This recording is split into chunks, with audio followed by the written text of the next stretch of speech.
4B to punish men. And we're not doing it to manipulate them into, being better partners or to voting the right way. We are doing it because we are coming to the collective realization that the foundation of patriarchy is romantic relationships with men. Romantic relationships are the great unleveler of our society. As we've told women that all of their happiness, meaning, connection, and purpose, and validation is supposed to come from a relationship with a man, something that no person, by the way, could do. When she doesn't get those needs met in the relationship, how many women spend decades just trying to make their man love them again the way that he did during the honeymoon phase? Think of all that wasted energy she spends trying to get back into her feminine. Just imagine a world where all of the energy we spend on men is reinvested in our gifts, our purpose, our natural leadership.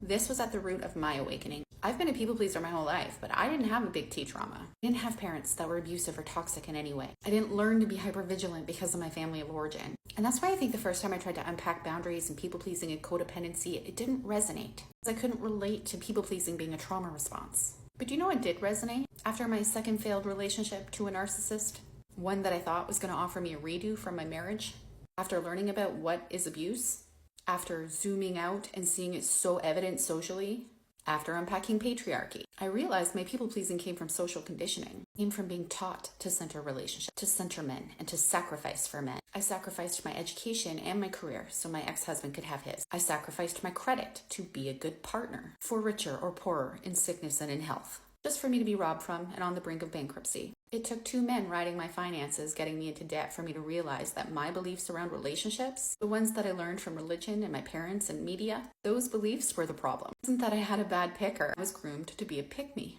to be a martyr and to center everybody else but me. And that came from patriarchy. My mother learned it, she taught it to me, and it was reinforced by religion and society. So now I don't teach to de-center men. I just teach to center the self. To be selfish, to prioritize yourself, to focus on your happiness outside of romantic relationships. Because after 40 years of being told romantic relationships should be the center of your life, I've realized that that mindset limits you.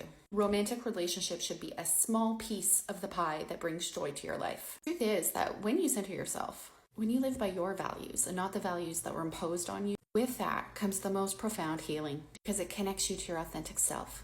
Doesn't mean that you can't have relationships, but it's the foundational work that prepares you to be the most healed version of yourself. So you can bring that awareness into your relationships and choose people who have done the same deconstruction work. But it all starts with centering yourself.